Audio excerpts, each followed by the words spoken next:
আমি খবরটা দেখলাম সংবাদ মাধ্যমে। আমি কলকাতায় রয়েছি পার্টির কাজে।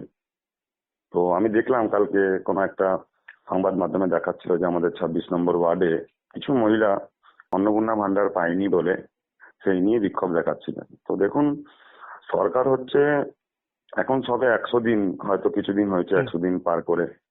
তো ম্যাক্সিমাম যে জায়গাগুলোতে এই যে যারা বিক্ষোভ দেখাচ্ছে না অন্নপূর্ণা ভান্ডার নিয়ে, আমার সত্যি কথা বলতে তারা তো অ্যাকচুয়ালি বিজেপিকে ভোট দেয়নি। আচ্ছা। আর প্রথমত হচ্ছে বিজেপিকে ভোট কেউ দিক না দিক, সরকারি প্রকল্প প্রত্যেকেই পাবে। এবং ওই ভিডিওতে আমি দেখেছি কিছু মহিলা, তারা আমার পার্টি অফিসেও আসে, তারা নিজে বলেছে যে আমরা এর আগে 2টো টার্মস বা একটা টার্মস পেয়েছি।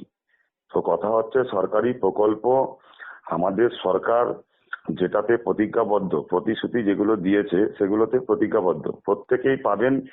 অন্নপূর্ণা যোজনা কেন, আয়ুষ্মান ভারত থেকে শুরু করে সরকারি যে সমস্ত প্রকল্প আছে, তো প্রত্যেকেই পাবে। হ্যাঁ, আমার অফিসে জানিয়েছে। দেখুন, আমি আমার অফিসে যখন ওনারা জানিয়েছেন আমি এটাই বলেছি যে পৌরসভা এখন পুরোপুরি আমাদের হাতে আসেনি। কিছু কিছু জায়গায় দেখা গেছে যে অন্নপূর্ণার ফর্ম যারা আশা কর্মীরা ফিল আপ করেছিল তাদের মোটামুটি টাকা ঢুকেছে। অন্যান্য জায়গায় যারা আমাদের অফিস থেকে আমাদেরকে ফিল আপ করেছি সেগুলোর দিক থেকেও দেখছি টাকা ঢুকেছে, কিন্তু কম সংখ্যায়। এখন ব্যাপার হচ্ছে সরকার আমাদের নতুন, তো এখন সরকার সেটা নির্ধারিত সময় প্রত্যেকেরই ঠিক করবে এবং সরকারি প্রকল্প প্রত্যেকজনা পাবে। সরকারি প্রকল্প থেকে কেউ বাদ যাবে না। এরপর কেউ যদি সরকারি চাকরি করে, কেউ যদি কোটিপতি হয়, তো তাদের ক্ষেত্রেও তো এটা প্রযোজ্য নয়, কিন্তু যারা পাওয়ার যোগ্য তারা অন্তত সরকারি প্রত্যেকটা প্রকল্পই পাবে, আর যারা পাওয়ার যোগ্য নয় তারা পাবে না।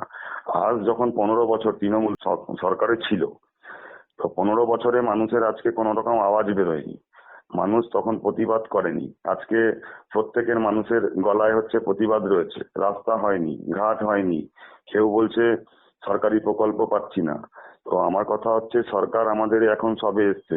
আপনারা জানেন যে আমাদের পশ্চিমবঙ্গ সরকার বিগত যে তৃণমূল সরকার ছিল কত টাকায় দেনায় আমাদেরকে ফেলে দিয়ে গেছে। তো সেখানে আমি দেখলাম ম্যাক্সিমাম জায়গাতেই আমরা যেটা স্ক্রুটিনি করে দেখতে পাচ্ছি যে যারা বিজেপির প্রকৃত ভোটারই নয়, মানে টিএমসি করতো, তারাই হচ্ছে এই জিনিসগুলোকে, আমার দলকে বদনাম করার জন্য আমাদের সেই জায়গাগুলোতে কিছু কিছু জায়গায় বিক্ষোভ দেখাচ্ছে। আপনাকে যারা বিক্ষোভ দেখাচ্ছে না, তাদের মধ্যে কিছু জন 2টো টার্মস একটা টার্মস টাকা পেয়েছে, সেটা আমাকে ওনারা এসে বলে গেছেন।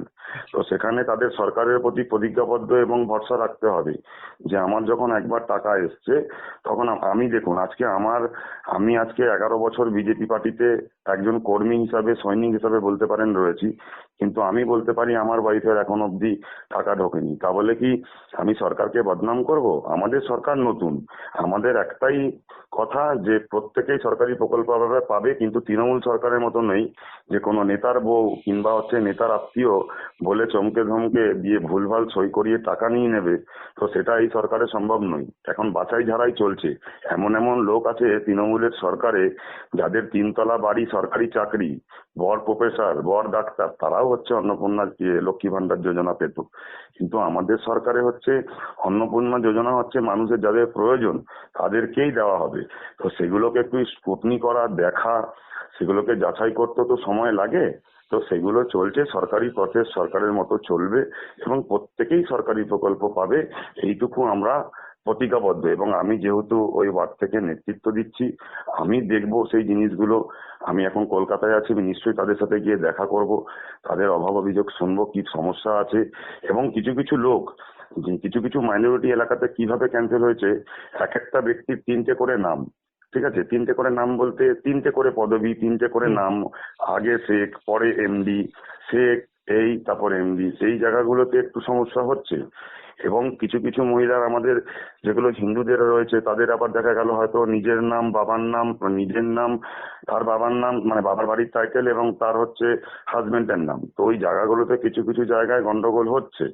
তো সেই জায়গাগুলোতে একটু দেখতে হবে আমাদেরকে, আর প্রত্যেককেই সরকারের উপরে ভরসা রাখতে হবে। সরকারি প্রকল্প প্রত্যেকেই পাবে, অবভিয়াসলি যাচাই ভেরিফিকেশন করে হবে। কিন্তু এই সরকারটা আলাদা সরকার না, এটা তো তৃণমূল সরকার নয় যে বলে দিলাম এই অমুক নেতার বউ আছে, ওরটা আগে করিয়ে দে, ওরটা যেন সামনের মাঝে ঢুকে যায়। এটা তো ওই সরকার নই। তাহলে তো আমরা সবার আগে টাকা পেতাম, আমি তাহলে সবার আগে প্রতিবাদ করতাম যে আমি 11 বছর বিজেপি করছি, আমার ওয়াইফ কেন টাকাটা পেলো না, আমার কর্মীরা কেন পেলো না। আমার সাথে শত শত কর্মী মহিলারা আমার সাথে থাকে, তারাও কিছুজন পেয়েছে, কিছুজন পায়নি।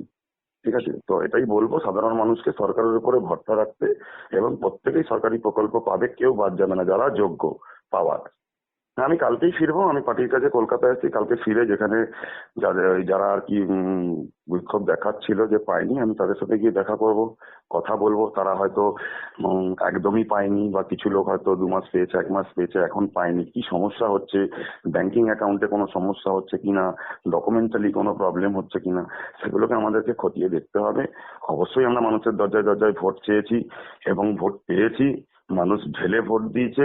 তো তাদের পাশে দাঁড়ানো এবং সরকারের হয়ে প্রতিনিধি হিসাবে তাদেরকে সাপোর্ট করা, তাদের সমস্যা শোনা আমাদের একদম নৈতিক একটা দায়িত্ব। আপনার নাম পরিচয়? আমার নাম রাজু মল্লিক, আমি 26 নম্বর ওয়ার্ডের একজন বিজেপি কর্মী।